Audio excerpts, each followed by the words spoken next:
Hello and welcome to the year of being 70. This is me, Lucy Makara, and my childhood long-term friend Lisette Schoutemaker, and we are both 70. And we decided around our birthdays. Lisette was 70 at the end of September last year. I was 70 at the end of October. We've known each other since we were 8, so we've decided to talk on a weekly basis about our memories, our lives, the things that have changed for us over that time. And here we are at episode 22.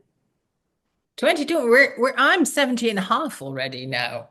Wow, wow, yeah, Yeah, very grown up, yeah, isn't it?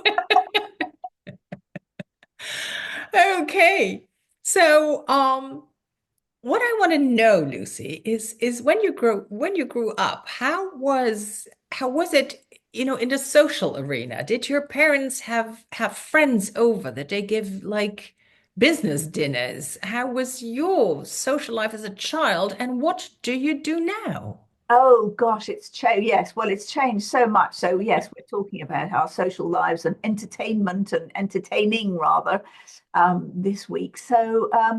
Well, as I've said before, I grew up in quite an old-fashioned, formal kind of household, and my parents' social life, as I saw it, would be they would go out quite often to dinner, and when they went out to dinner they would very much dress up. I mean, my mother had evening dresses, and my father would wear black tie often, sometimes just a suit. But um, they would also, because they were quite involved with sort of City of London stuff. And sometimes they would go out to dinner in, full kind of long dress for my mother, tailcoat, white tie for my father. But at home, they would give dinner parties periodically. I don't know how often, maybe once a month or something. And sometimes they would get somebody in, a professional cook in, and it would be very sort of formal. And at the end of, I mean, we would be banished as children from anywhere we could be seen. And it would be the sort of dinner where they would be up in the drawing room, as they called it first. And then they would come down to the dining room and have dinner, probably a three-course dinner, I'm guessing. And then the ladies would get up and leave and go upstairs to so-called powder their noses. And then they would sit in the drawing room and talk among themselves for it. The men would be downstairs having port and cheese. And then later the men would go up and everybody would be together again. And that would be how it, yeah, that was how it Yeah, was. yeah. And was this, how old were you when it was, or was it all through, your younger years? I sort of think I remember it happening till I was certainly 12, 13, maybe later. Yeah, it was how they entertained. How they entertained. It sounds like such another world, right? I Yeah. know it is. So, and how about your parents? Because obviously, I mean, you were in the Netherlands, I and still am. you I still still are. am in the Netherlands. I think, what I remember is in our old house. So where I lived from 2 to 13 or so, I can't really remember my parents entertaining. I mean, they had parties. I think, yeah, I think when my father turned 40, they had a party. And I remember finding them very odd. And only later I understood that they were already half drunk before they went in a bus to go to dinner somewhere. But I did not know that concept before. But we mostly had like my grandparents over for, I don't know, Christmas meals and such. And then when my father was more successful and we lived in a house that my parents had built, then we had dinner parties and they would dress up, but not anything as formal as your parents. And we would actually not banished to not to be seen, but we would go around with small, beautiful boxes with cigarettes and offer people cigarettes. Oh yes, I mean, the whole smoking thing was so. Smoking was a thing, and you offer that alongside the alcohol, which is another kind of poison we're now finding out, right? And there again, I remember them giving a party. We had a large garden, and as as the hole was dug for the house, my parents thought, oh, we might dig another hole. So we had a swimming pool, which was quite rare at the time. And again, I remember, first my mother was stung by a bee on her lip, so she had a big lip, whereas this was like their day. And then they all got quite drunk, and one of them kind of fell into the swimming pool, and everybody laughed. And of course, I was a bit bigger then, but still, that these adults would kind of drink so much is only something that I've discovered later. But it was more informal. It was really with friends also. But my mother would also give like these business dinners, and she kept a notebook to in which she mentioned, what they had served, who was there, the table seating, and what she was wearing, so she wouldn't wear the same thing twice. Yes, I think some of the dinners my parents, well, my mother gave were also sort of business dinners in a kind of in a broader context. And yes, the people would be invited for, sort of business type reasons, I suppose. Yeah. Or they were clients of my father's, sort of, they were having their genealogical research done and things like that. So yes, Yeah. that was part of it too, definitely. But yes, but the smoking thing is interesting, isn't it? Because my parents didn't smoke, and my father actually hated smoking. And but when people came to dinner, the ashtrays would come out, and people would smoke, and there would be a smell of smoke in the house that there never was usually. But that was just the norm, wasn't it? I mean, everybody smoked indoors Everybody smoked over everywhere. meals. I mean, I think, and the men would have. I mean, not my father, but lots of men would have cigars Yeah. with their port and cheese. Yeah. Yeah, Yeah. it was Yeah, a my parents didn't smoke either, but the cigarette was still, a thing of luxury and maybe also a bit American. yeah, maybe. And what about you as a child? What was your social life like? Yeah, I think my social life was at school, and then we played in the street all through summer. We would play in the street with whoever came out of their houses. And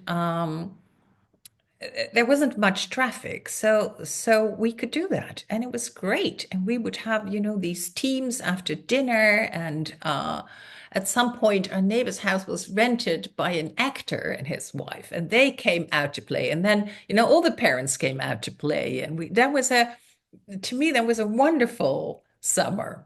That's lovely, lovely sense of community. I mean, I grew Yeah, up in yeah, London in a London square, so the houses were all around this sort of green garden, big green sort of garden, if you like. I mean, green, I mean grass, and all the children would play in the square, and we would yeah, come out after school, and we would come out at weekends and play. So that was apart from school, which of course was also my social life, and it's quite a lot of the children went to the same schools. So, we would see them at home and see them. yeah. And, but we would go to tea with people after school every so often, or have friends home to tea, because we had this weird tea thing after school. It was our last meal of the day, which was sandwiches and cake, as we've already said. Quite bizarre. Yeah. But so people would come to tea, they'd come back with you after school, and then they'd be collected about 6 o'clock or 6:30 and by parents or whoever, and go home. So that was. Yeah, when I was, 8, 9, 10, I would go to lunch with people because we had school in the morning, then lunch hour, and then school sometimes in the afternoon, with Wednesday afternoons were off. And it was very different how people did. We are a land of sandwiches. We just eat bread and, a little spread. But some people's houses, you had to have your first sandwich was with contentment. So it meant there was basically nothing on it. Oh, you were just contented with what you got. You was content, were contented with what you got. And yeah, I thought that was weird, and I didn't really like going there again. But it was also somehow a concept that, now 62 years later has still stayed with me. Yeah, yeah, And I wonder if it was whether those people were economizing, they didn't have so much money. It was, or whether it was. a thing to teach your children to be content. I don't know. Yeah, interesting really when you, as a child, you went into other people's houses and homes, and there's a sort of slight difference in family culture, if you like, and you never quite knew how to what to make of it in a sense. And in retrospect, you can sometimes see that some families perhaps had less money, or Yeah, had different yeah. beliefs or something, and that was what was happening. But you couldn't tell that as a child. No, not really. We knew nothing. No, We had no internet. We knew absolutely nothing. no, we just knew what was around us and what was in books, and that was it. Yeah. Yeah. And then, later, we always did birthday parties. I really learned from my parents to celebrate your birthday. Another year, you're still here. Invite friends, do something. They did that all the time. And so that's really something I've also adopted. Yes, yes, we always used to have birthday parties. And again, when I was quite young, they were again quite sort of formalized. And you would have usually the people in your class and some of the friends of your parents' children, your parents' friends' Yeah. children would have to Yeah. be invited that you never really knew very well. And then it would always be that the parents would hire a conjurer. It was always a conjurer, a magician, somebody who did tricks, or it might be a Punch and Judy show, but there would be some entertainment. Punch and Judy, what is that? I don't know what that is. Oh gosh, it's so English. Yes, Oh, is this with puppets? yes, it's a puppet show. Jan Klaas and Katrien. I can say this for the Dutch people listening. Jan Right, Klaas and Katrien. right. We have these figures too, these Yes, puppets. so Yeah. But that's when you were very small, right? yes. I mean, I guess up to the age of maybe 8 or 9, maybe. Yeah, maybe less Yeah. than that even. But yes, yes, that sort of entertainment. But again, it was quite formalized. Everybody would come in their pretty dresses, and then we'd all sit on the floor and watch the entertainment. The conjurer, who was always a man called Mr. Castro, and or the Punch and Judy show, or which was, I mean, the Punch and Judy show is a kind of traditional set of characters, and they're really quite grotesque. I think they're hardly probably not allowed now. Mr. Punch would beat up his wife and Yeah, whack yeah. We all would think the it was very baby. funny. Yes, absolutely, and Yeah. yeah, do bad things to the policeman, and it was a bizarre story, but of domestic abuse basically. But Yeah. yeah, it's highly True. very. True. But very much we had that. We had the same kind of thing here. But it wasn't so much in our birthday parties. I think we basically did games and danced around and ate cake and yeah, felt special for a day or Yeah, so. absolutely, absolutely. Yeah. So then moving on to sort of teenage years, how did your social life as a teenager develop? Yeah, so I was shy. I had braces, I had glasses, I was very, very thin. And in the beginning it wasn't so easy when I came to like the secondary school or whatever you call it. And then at 16, I got lenses and my teeth were done. And then all of a sudden, I could be with like the popular people, which in my case was a more alternative group, which I really loved. I really loved. And I wasn't a sporty type, so I did not have friends from there. I basically had friends from school, and that was it. And we hung out endlessly. At 16, I was also given a Red pour Maxi, which was, a moped. Oh So I gosh, could really? my Wow, my range of action really expanded. that's fantastic. I certainly Yeah. would never have one of those. Yeah, And yeah. then, of course, because we had a swimming pool in summer, basically everybody would come to our house. Yes, that must have been a wonderful sort of draw for social life. Yeah. Yeah, you never know whether they come for you or for the swimming pool. But I think my mother also really enjoyed it. And yeah, no, it was very nice. Yeah. So when I was a teenager, I'd gone to boarding school, so I had a sort of different set of friends in a way who weren't necessarily all in London, and there were dances we call and there were a lot of charity-based dances that mothers were on the committee of certain charities, and one of their fundraising things was to give teenage dances. and they would be in some hall somewhere, and there would be a band and a disco, and that was the sort of that was the sort of start of teenage socializing, and then obviously it got sort of looser and more, and then I have friends round, and it would be the social life became more like sort of going to films together and going out and doing things. I didn't, because I was in London, I guess I didn't need a moped. I was the public No, transport. no, no, that was not a thing. I was in a semi-rural area. Yeah, Also, remember at some point, I never really wanted to drink alcohol when I was young. And then at some point, I discovered that when a boy likes you, he offers you a drink. And when you say no, then that's the end of the conversation, basically. So that's when I thought, okay, let me just then have a beer or a glass of sherry or whatever it was we drank at the time. Like I must kind of, yeah, adopt those conventions because otherwise it all becomes so awkward. And of course, there were these first dances and first kisses, and yeah. yeah, that was. I landed a boyfriend. I looked at him adoringly the whole time because I thought that was what you do with a boyfriend.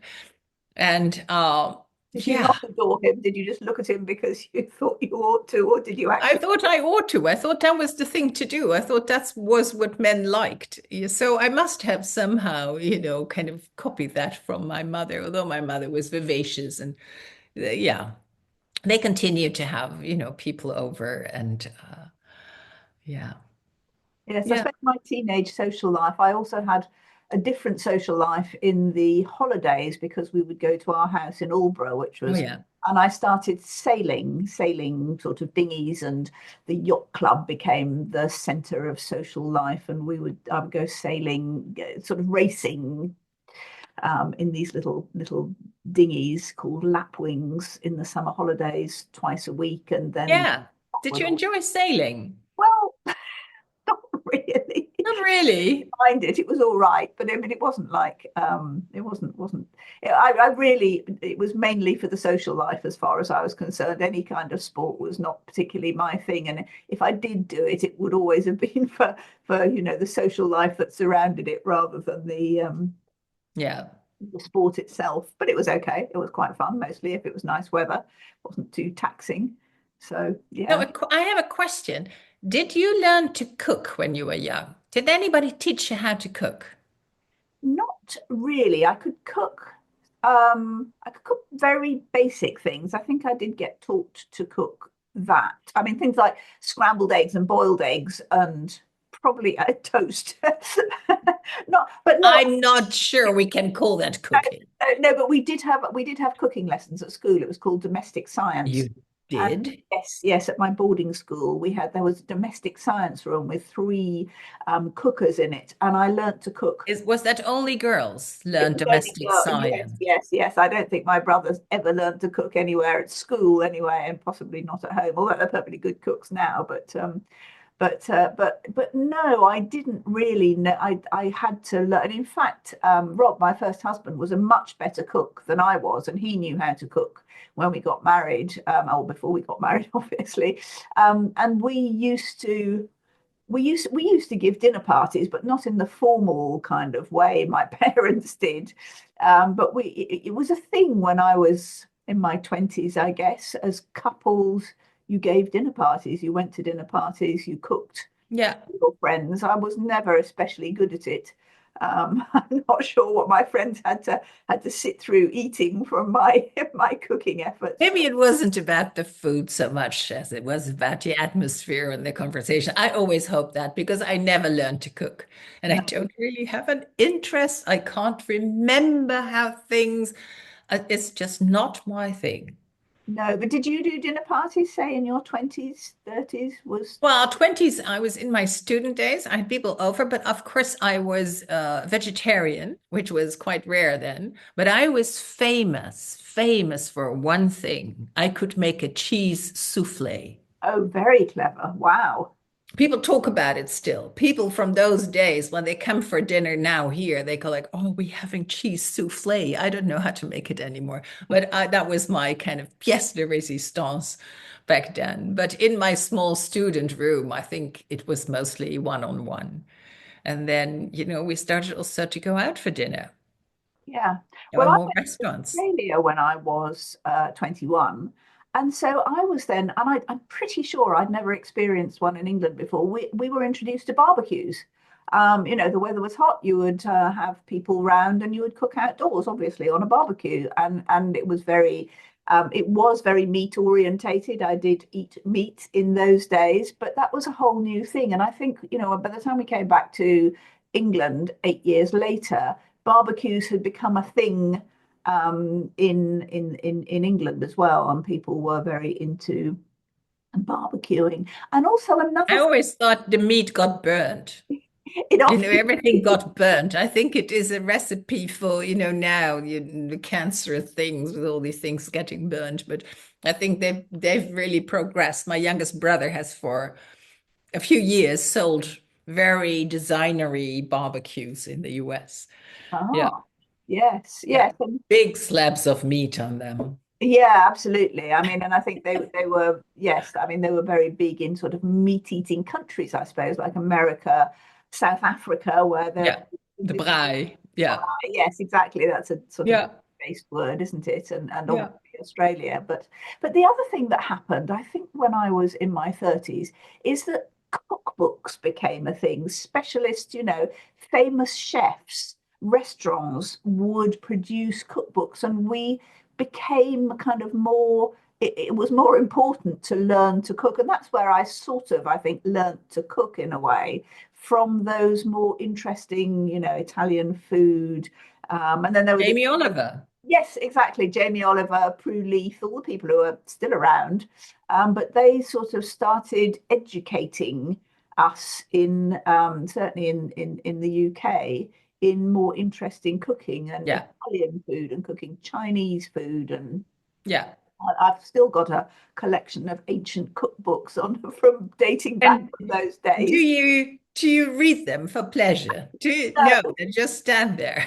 no, I did sort of at one stage kind of read them for pleasure in a way, just to sort of learn about, I don't know, the food and cooking and recipes and things, but I certainly don't anymore. I don't, Yeah. I don't entertain at all anymore, at least not at home. Really? No, absolutely never. Absolutely never. Is this a rule, a habit, something you've just, It's just something I've stopped doing because I think, I mean, I did do until, I don't know, when did I stop? Maybe 10 or so years ago. It wasn't a sort of, like I'm going to stop entertaining, that's it. It wasn't like that. I'm now 60, I'm not going to do this anymore kind of thing. No, it wasn't like that at all. It was just, I think, a realization that I found it more stressful than pleasurable. And I just really, I don't like cooking for lots of people. I don't like cooking at all, particularly. But I just didn't want to have that sort of stress, really. So, if I see people now, we go out to dinner, we, meet somewhere else. I just don't, unless somebody, happens to be in the house and it's a meal time and I feel I really have to cook for them. But it just, yeah, my life doesn't run like that anymore. So it's very different for me to how it used to be. Whether I felt there used to be a sort of expectation and a necessity to, again, sort of give parties or barbecues or sort of share that kind of social Yeah. experience. Coda. Yeah, yeah. Yeah. What about you? You But, I'm the kind of person I can invite people over for dinner, and then because I've completely forgotten that I can't cook. But and also we live in a new space, so friends have come over. I really like, small dinners with just, two, three people. That you can have a real conversation. But then on the other hand, we have a table that kind of sits eight, which is also like on New Year's we had six people over. Two of them we never knew we hadn't met before, and I really enjoy that. But then, of course, I asked everybody to bring a dish, so that was also easy. And yeah, so I do feel I have an active social life, but it is not, yeah, not so much people here. I see people, at kind of still professional things. And like next week, I will have people over, and we are all reading a book that is written by a friend of mine, Jude Kervin, and it's a very difficult book. It's called Gaia, Her Story. It's about the whole cosmology. Fortunately, she has consented to being online for 45 minutes, so we can kind of talk to her and I can hear it instead.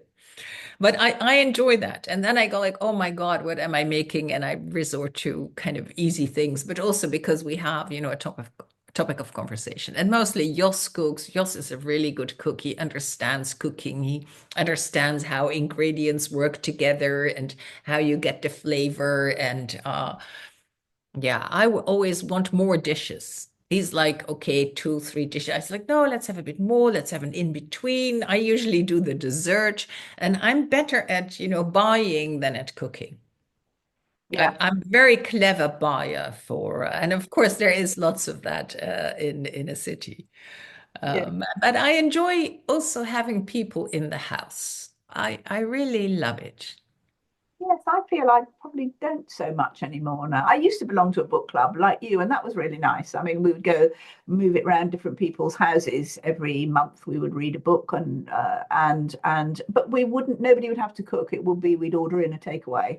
Oh yeah. So that was sort of nice, and that was a treat. And then that was when I was in London, so that kind of stopped. I was yeah, I did. There was a book club briefly here, but and that was a thing as well, probably in the, I don't know, was it the 1990s perhaps? Book clubs Oh, became, this is my first book club ever. So, oh, right, right. and it's just started in, what is it, February. So, by a Okay, friend of there you mine. go, great. I think that I Yeah. mean, I had a book club, an online book club in my A Book of One's Own Abu Facebook group, and I would get some really kind of top authors to come and speak and then be kind of questioned by people Yeah. who came. But that was on a Zoom call, so I find that so much of my social life, even though a lot of it's a work life, thing as well. I'm talking to so many people online, on Zoom, in Teams, on Google Meets.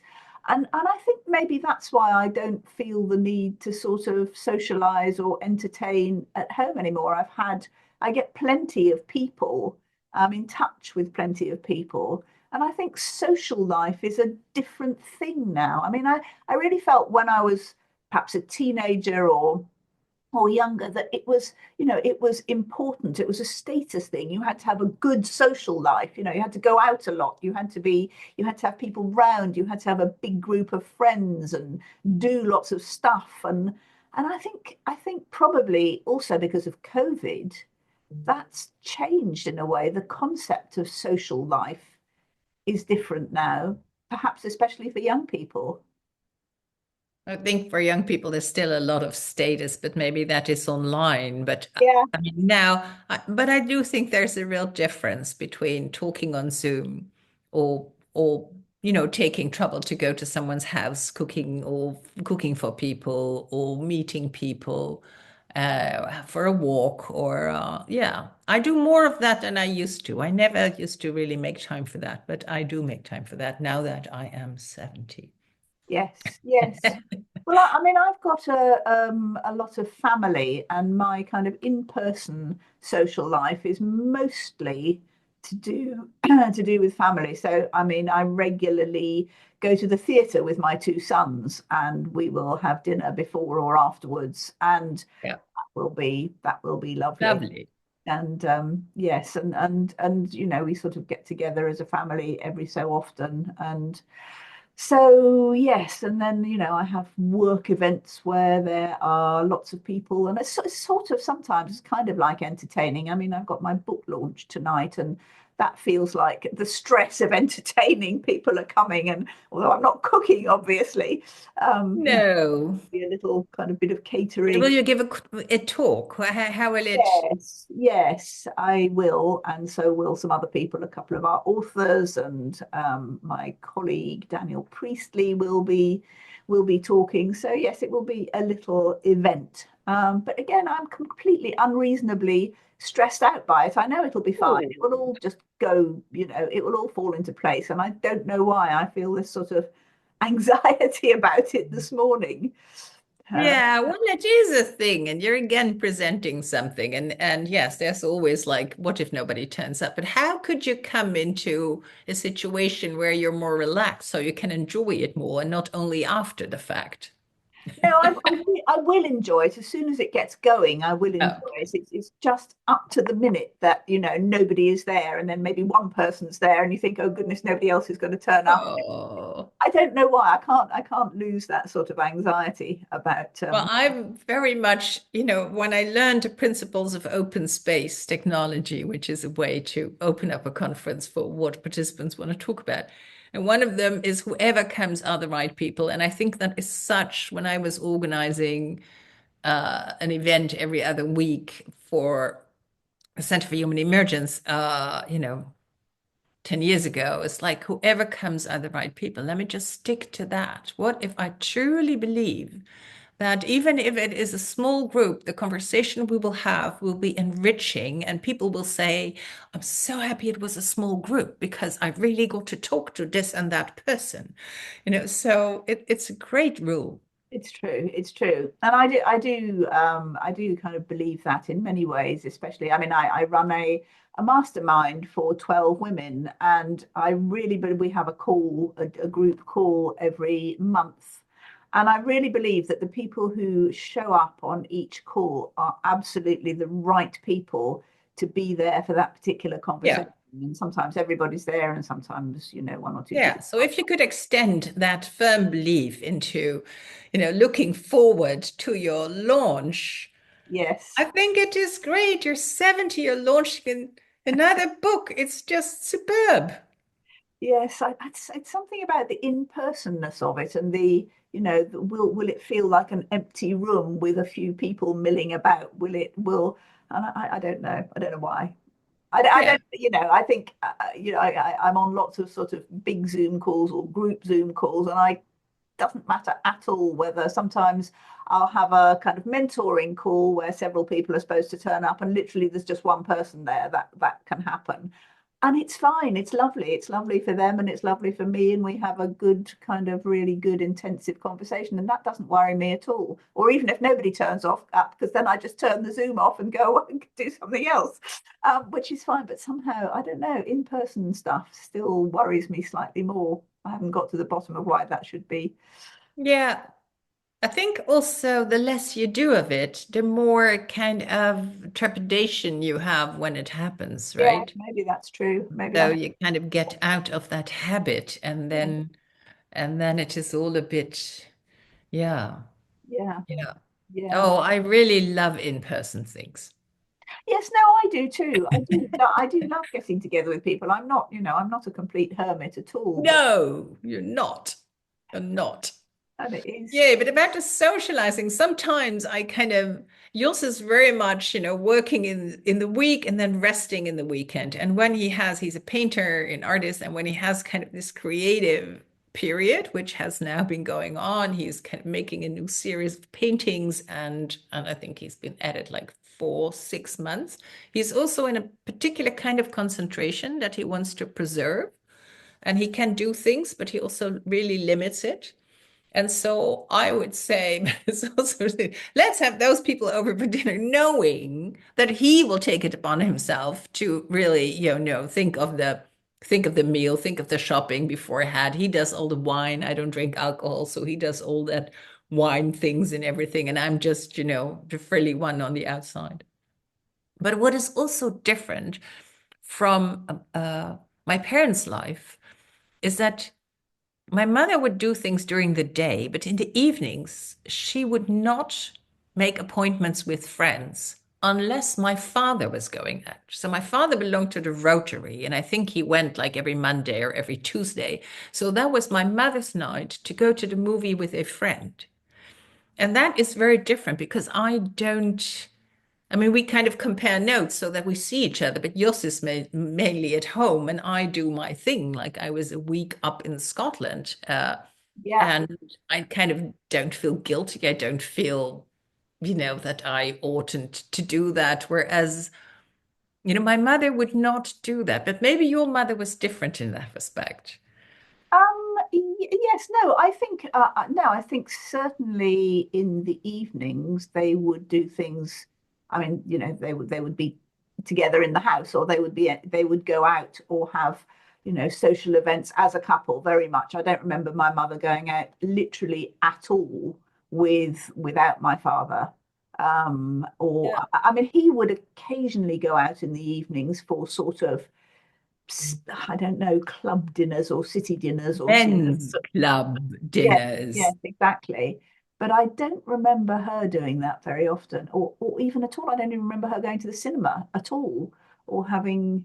But maybe, I Yeah. mean, it's just my memory. But I don't No, think. I think that has really changed, right? That kind of yeah, self-sufficiency of men Yeah. also.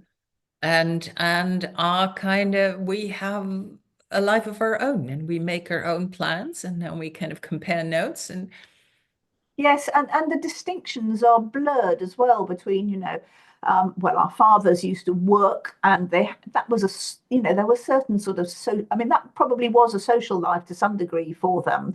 I mean, my yeah, father used to have lunch at his club every day, and so he wasn't a terribly sociable man anyway. But I guess he would sit and talk to people.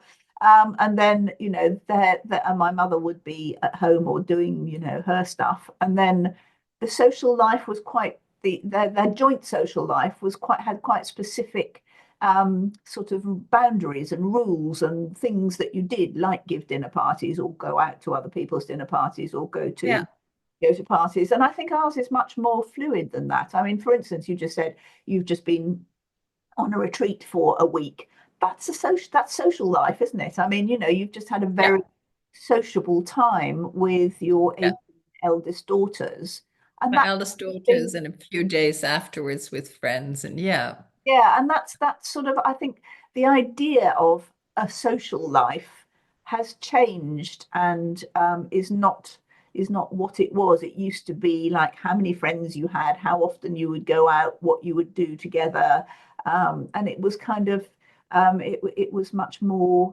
it was much clearer about what that was supposed to be. And I much prefer this sort of idea that it is whatever suits you, whatever suits us. yeah. And it also is different when you have like a circle that is quite closed with a few variations Yeah. and people see each other all the time, which is, yeah, what my parents kind of had. What I don't have, I have circles here and there, and then in my big, birthday bashes, I bring them together, and people, oh, yeah, maybe I remember you from 5 years ago, but maybe Yeah. not. So that is also different. Yes, yes, indeed. And Yeah, think of the people who've been to my 40th, 50th, 60th, 70th birthday parties, which I have done for all of those birthdays. The people who've come there's not that much crossover. There's, sort of family and a few very good friends, but otherwise it's changed very much. The attendees yeah, of mine too. Mine are too. As my life progressed, I found new people, new friends, and new circles, and kept from every circle, I kept someone. But yeah. also, mothers have had, I mean, they were both widowed.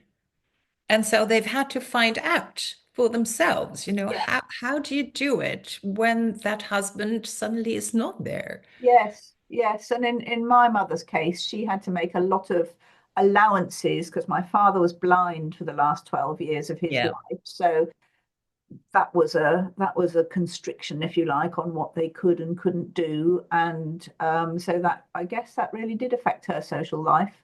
and how. But I mean, she still provided a social life for him. That was still very much her role. So yes, I guess she was much freer after that. But again, would have needed to find different people, and she absolutely did. Yeah. Yeah, I think my mother, I mean, of course, when she was widowed, she was 80, and some of her friends also were already widowed, and they stuck together, right? And yeah, made sure they had things to do and places to go. Yeah. Yes, yes. I mean, my mother did a lot of. She was younger when she was widowed in her late 60s, and she did a lot of. Wow. So at our age, she was already a widow. Yeah, because my father was 20 years older than her. So yeah, Wow. yeah. So she did a lot of traveling through her late 60s, 70s, early 80s. Lots of cruises, lots of holidays, lots of trips to interesting places. So yes, and she met a lot of people on those as well. And I guess Mm. actually travel is somewhere that people also meet people and develop new social bonds too, which didn't happen very much when we were young. Yeah, I don't know. My parents used to invite friends to go along. My father would think up a trip and then invite friends. And as they got older, the destinations got like more difficult. And some of his friends said, "No, I'm not going on, kind of walk in the Himalayas and see where the Dalai Lama was born at 2,000 meters elevation. I can't do that anymore with my heart."